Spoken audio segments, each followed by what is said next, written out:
This is my 13th year at the MHA Business Summit. This is my third time attending MHA. This is my first year. Honestly, I can't remember how many times. It's probably 12 or so. This is actually my second year. This is my first year attending the event. I've been to MHA Summit more times than I can remember. One of the great things about this conference is there's a really good balance of networking opportunities as well as great content for keeping up to date with the industry about what's happening. All the topics are relevant to the marketplace. Right now we're in an area where it's the hardest time in pharmacy, but it's also one of the brightest times in pharmacy because there's so many opportunities.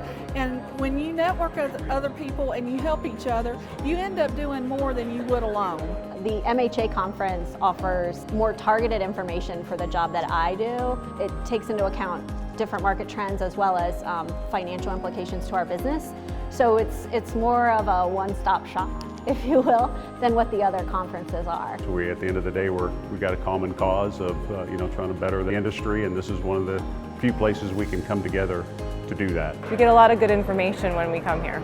I believe attending the MHA Summit is a great investment of my time to be able to step away from the business and the day-to-day activities that I do to ground myself in the industry and the knowledge that I can get from attending this conference, as well as the connections that I make with networking. I decided to come at the request of one of the MHA representatives who has been poking me for the last 12 years, and it had never fit into our schedule. The speakers are amazing. I should have been coming out here for many, many years. When we think about our speaker lineup for these meetings, we try to time it with what's happening in the marketplace. We had Andy Slavitt, who was the former administrator of CMS under President Obama and was an integral part of the Affordable Care Act and certainly how that evolved. But we have John Rossman with us, who's a former Amazon executive, and not so much from a healthcare side, but how does Amazon think about markets and how do they think about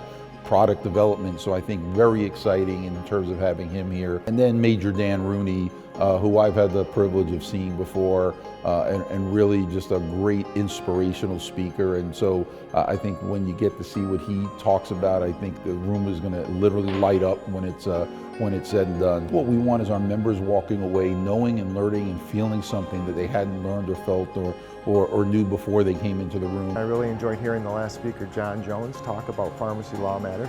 Being a pharmacist attorney myself, I recognize the importance of pharmacy law, and I found his topics such as Stark and anti-kickback laws to be really informative. I appreciated the economic perspectives of Chad's talk. I really enjoyed Joseph Miller's talk, especially about the mergers in the marketplace. I really like networking with everyone, getting caught up in what's going on in the industry. It's a great networking opportunity, and we've been business partners with MHA for 10 years now, and they have really helped advance our company. They've given us all kinds of tips and guidance, and it has been my #1 resource for growing my pharmacy, because I started out with one pharmacy and MHA helped me blossom into a multi-area with 14 pharmacies. It's been the end of another great MHA Business Summit, our 15th annual. I want to thank everybody for coming out and really spending the time and investing that time. We appreciate you being here. It was a great meeting and we look forward to seeing you next year. See you next year. See you next year. See you next year. See you next year.